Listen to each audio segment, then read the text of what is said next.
여성 연쇄살인 피해자 최신종의 여죄 수사가 진행되고 있는데 반성은커녕 여전한 피해자 탓하기로 분노를 사고 있습니다. 귀신을 쫓는다며 엽기적인 가혹 행위를 했다 20대 여성을 숨지게 한 무속인에게 법원이 징역 5년을 선고했습니다. 현대중공업이 초대형 선박 수주를 따내면서 군산조선소 재가동 약속 이행의 기대가 높은데 책임 있는 답변을 내놓지 않고 있습니다. 안녕하십니까. 전주 MBC 뉴스데스크입니다. 여성 2명을 연쇄살인한 최신종의 추가 범행 여부가 관심입니다. 경찰은 최신종을 검찰에 송치했는데 여전히 반성을 하지 않는 모습입니다. 조수영 기자입니다. 지난 4월 나흘 간격으로 여성 2명을 연쇄살인한 최신종. 8천만 원의 도박 빚에 시달린 것으로 알려졌지만 정작 경찰 수사에서는 여성들이 자신을 무시했기 때문이라며 끝내 반성 없는 모습이었습니다. 무시한 사람이 책임이 있다 이런 얘기잖아요. 수사 과정 중에는 보통 그런 정도의 왜곡된 거짓말은 하거든요. 피해자 책임론 프레임에 엮이면 안 된다. 최신종의 범죄는 검찰에 송치됐지만 여죄 수사는 계속되고 있습니다. 부산 실종 여성을 채팅으로 유인해 살해한 2차 범행 보름 전쯤 유사한 방식으로 만난 여성이 추가로 확인된 겁니다. 범행에 쓰인 차량에서 발견된 옷가지에서 아직 신원이 확인되지 않은 DNA가 발견된 게 앞으로 가려내야 할 변수입니다. 금일 1차, 2차에 대한 사건은 송치를 하지만 그 상대방 통화자나 DNA 등을 통해서 계속적으로 여죄 관계를 확인할 예정입니다. 범죄 사건과 별개로 최신종이 여성들을 물색하는 등 일탈을 위해 이용한 채팅 앱도 그간 기타 성범죄의 온상으로 지적돼 보다 근본적인 대책이 요구되고 있습니다. 성매매 정보를 게시한 그 글을 올린 이용자에 대한 이용 해지가 나갑니다. 이봉책 정도에 그치지 않나 이런 생각도 좀 일부 들긴 하던데. 이런 심의를 하는 곳이고. 연쇄살인범 최신종은 오는 18일 전주지법에서 열리는 공판에서 대중 앞에 모습을 처음 드러낼 전망입니다. MBC 뉴스 조수영입니다. 귀신을 쫓는다며 주술 행위를 하다 20대 여성을 숨지게 한 무속인에게 법원이 징역형을 선고했습니다.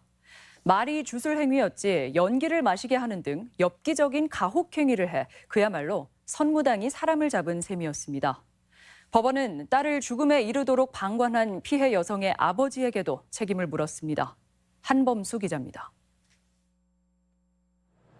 이도사라는 별칭을 지닌 무속인 이모 씨가 인터넷 블로그에 올린 글입니다. 신점은 물론 퇴마 의식까지 가능하다며 전북 익산의 자택에서 상담을 받아보라고 스스로를 홍보하고 있습니다. 지난해 6월 지인을 통해 우연히 이 씨를 알게 된 이모 씨 부부는 27살 딸과 함께 이 무속인을 찾았습니다. 신이 들어갔다고 하잖아요. 그런 현상을 어렸을 때부터 있었다는 거예요, 피해자가. 딸에게 뱀귀신이 달라붙어 있다고 말한 무속인 이 씨는 퇴마 의식을 이유로 이후 엽기적인 행동을 반복했습니다. 부적을 만드는 데 쓰는 물질을 딸의 몸에 바르는가 하면 딸을 감금한 채 아무것도 먹지 못하게 막기도 했습니다. 금강 하구둑 주변 공원에선 이 씨의 상식적이지 않은 행동이 더 심해졌습니다.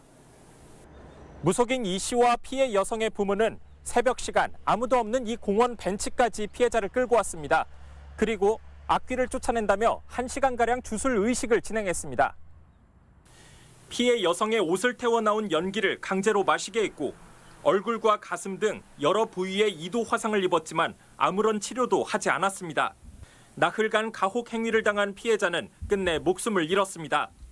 피해자를 엎드려 놓고 머리만 벤치 밖으로 이렇게 나오게 해서 얼굴 밑에다가 이제 불을 놓는 거야. 법원은 피고인 이 씨가 자신의 잘못을 인정하고 있지만 비합리적인 행동으로 피해자를 극심한 고통 속에 빠뜨렸다며 상해치사를 적용해 징역 5년을 선고했습니다. 딸을 죽음에 이르도록 방관한 아버지 임 씨에게도 징역 3년에 집행유예 5년의 형을 내렸습니다. MBC 뉴스 한범수입니다.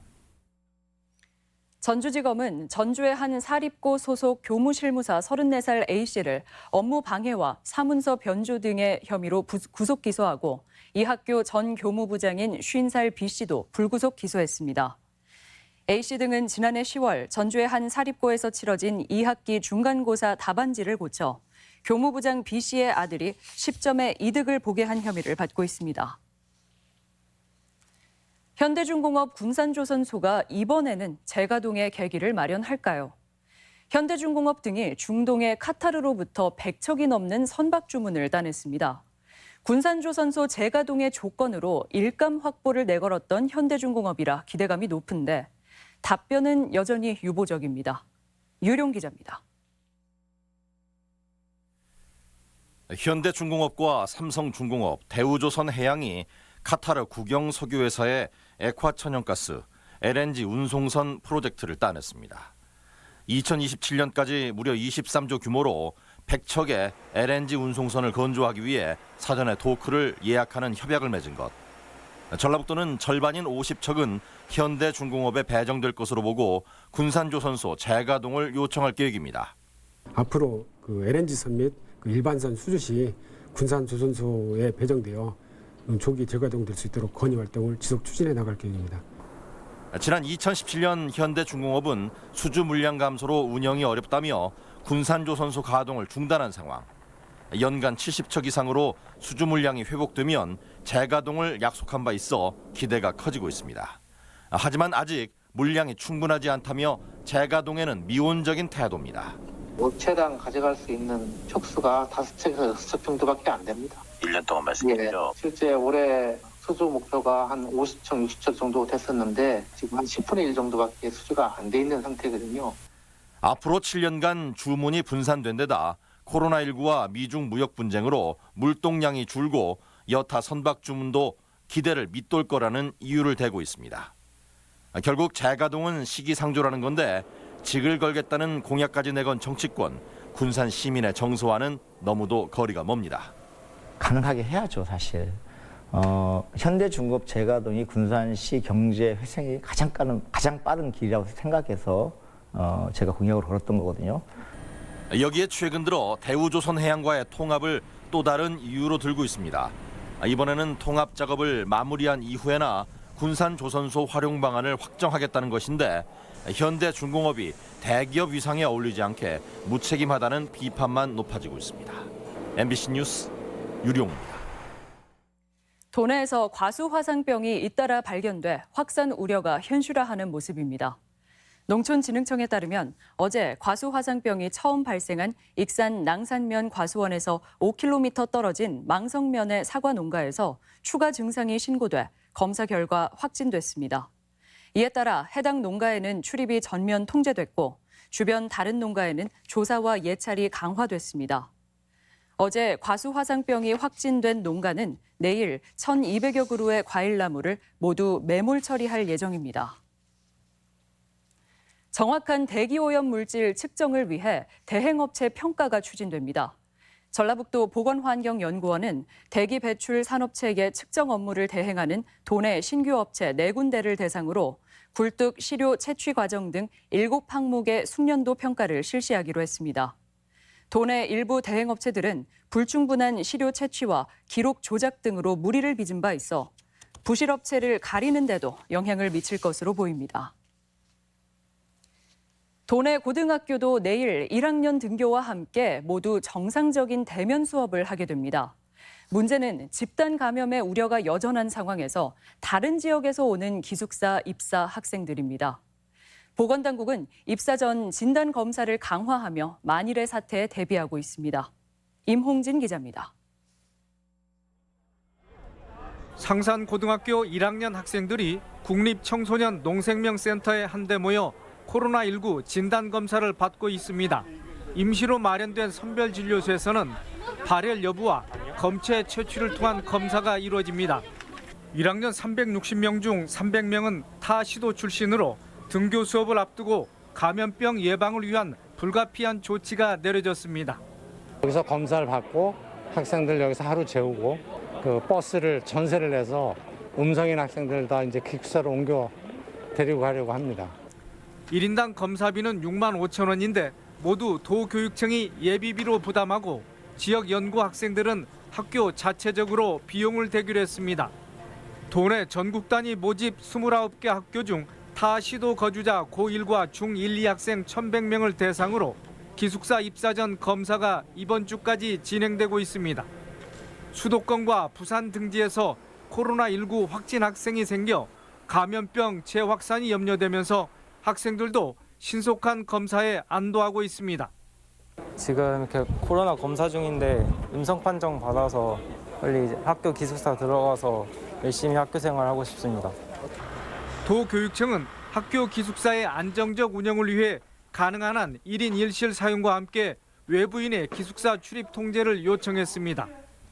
특히 기숙사 내에서 안전거리 그리고 손 씻기 등 일상생활이 자연스럽게 이루어질 수 있도록 지난달 20일 순차적 등교 수업 이후 지금까지 초중고생과 유치원생 등 1000여 명이 기침과 발열 증상을 보여 검사를 받는 등 긴장 상태는 여전히 계속되고 있습니다.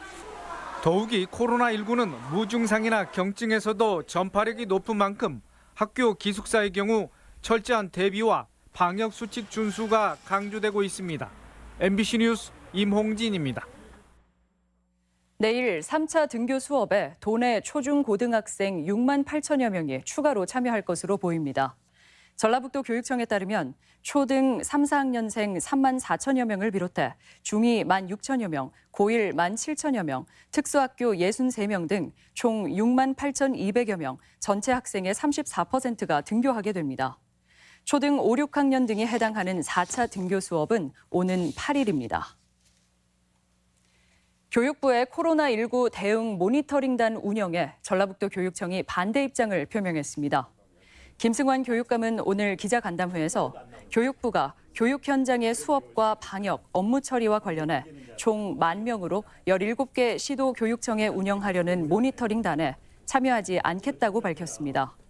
김 교육감은 교육부 시책에 보조 역할을 해달라는 요청이지만 업무 부담과 효율성 저하가 예상된다며 불참 배경을 설명했습니다. 코로나19가 가져온 경제 위기 속에 가장 타격을 받는 건 일자리가 불안정한 취약계층이죠. 이들의 일자리를 창출하고 자립을 돕는 자활 사업에 혁신도시 공공기관들이 나섰습니다. 김아연 기자입니다. 올 초부터 운영을 시작한 출장 세차 서비스입니다. 혁신도시 공공기관의 직원과 민원인들에게 친환경 세차를 하고 있습니다. 광역 자활센터를 통해 정부로부터 급여와 장비비를 받는데 이렇게 경험과 노하우를 쌓아 자활 기업으로 자립하는 게 목표입니다. 저희가 어떻게 해서든 이 사업을 밖으로 가지고 나가서라도 크게 한번 운영을 해볼 생각으로 지금 열심히 도전하고 있습니다. 사업 초기지만 공공기관 직원들의 호응도 높습니다. 간단하게 세차를 맡겨서 이용하고 취약계층 분들께 기회를 들 수 있는데 또 공헌할 수 있다는 점에서 취약계층이 이를 통해 자립하도록 돕는 자활 사업이 제도화한 지 20년. 도내에선 150개 자활 사업단과 90여 개 자활 기업에 1,500여 명이 참여하고 있습니다. 기존 자영업자들과 업종이 겹치거나 시장이 포화되는 문제가 있었는데 최근 혁신도시 공공기관과 연계한 일자리 창출로 활로를 찾고 있습니다. 청소, 소독, 방역 이런 것들은 이미 시장이 포화 상태입니다. 그래서 혁신도시 내에 있는 공공기관은 공적 일자리를 자활 사업과 손잡고 20년을 맞은 자활 사업이 업종 다변화와 공공기관과의 상생으로 취지를 이어갈 수 있을지 주목됩니다. MBC 뉴스 김아연입니다. 코로나19 극복을 위한 특별 성금이 기탁됐습니다. 전라북도 사회복지공동모금회는 특별 성금 4억 5천만 원을 도내 14개 시군의 지역사회 방역과 위생관리, 위기가정 긴급생활비 등으로 사용해달라며 전라북도에 기탁했습니다. 이번 지원금은 도내 코로나19 위기 극복을 위해 도민 기부 성금과 중앙공동모금회 전입금 1억 원으로 마련됐습니다. 전주시의 착한 집세 운동이 호응을 얻지 못하고 있습니다. 전주시와 임대업자 33명은 지난달 19일 코로나19로 인한 경제 위기 극복을 위해 3에서 5개월간 월세를 10에서 30% 깎아주는 협약을 체결했는데 이후 추가 참여자는 3명에 불과했습니다. 전주시는 생계형 임대업자가 많은 탓에 착한 집세 운동이 기대한 만큼의 성과를 내지 못하는 것으로 분석했습니다.